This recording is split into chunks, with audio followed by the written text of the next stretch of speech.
This time the dream went like this. I was doing a show. I woke up in a cold sweat. Well, it was actually a hot sweat. There was sweat involved. It's cold out here right now. I shouldn't. Anyway, so I was doing a show for some sort of fundraiser, or I don't know if it was a fundraiser. It was some sort of show in a high school gymnasium.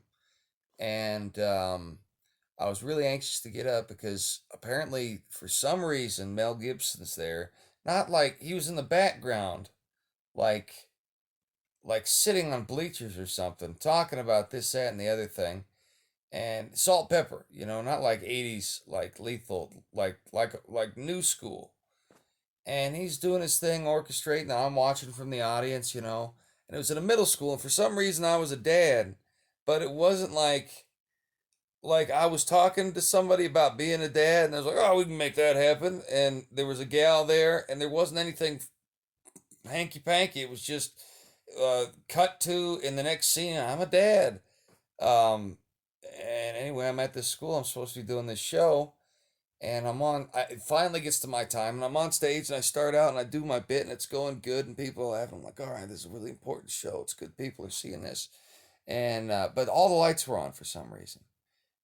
It wasn't just me with a spotlight. It was like a gym, and this stage I was raised up but barely, and I was telling a joke, and I was talking, and the sound kind of disappeared, and I looked back, and the mic was like 20 feet away, and it wasn't a normal mic. It was like spherical, and there was a guy holding it on a boom, and he was like, "There's a mirror back here." There's not. Anyway, he was moving it toward me and away from me, and I it wouldn't work, and the show wasn't working, and suddenly the rhythm was off, and everybody was leaving out of the audience.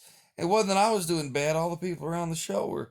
I mean, this is if you're a comedian, being in the middle of a show and stuff going crazy. It's like the no pants at school dream. I don't even have a show coming up for a few weeks. Anyway, um, finally I had to go off stage and try and get something, and it was like we were going to redo the show, and I was walking out, and there was an awards ceremony at this school, and I came back in, and now there are only three or four people in the gym, and it was like I could see the light in front of me in an empty gym space.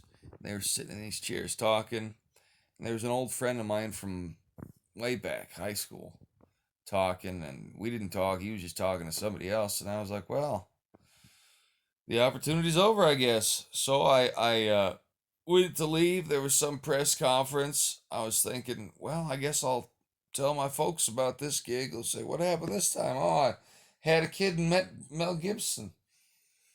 And then I realized, wait a second. Hold on a minute. Hold on a minute. Why do I feel sweat and fuzzy blankets? And then I was like, oh, that was a different, because I've been dreaming about secret operations in war zones, because I was watching that movie The Old Man, that TV show with anyway, I'm being honest with this dream journal, all right? It's going to be incoherent, but there's some nuggets in there. And if I do it for a year, I'll get the hang of it. So yeah, I dreamed I had a bad comedy show. Mel Gibson was there for some reason.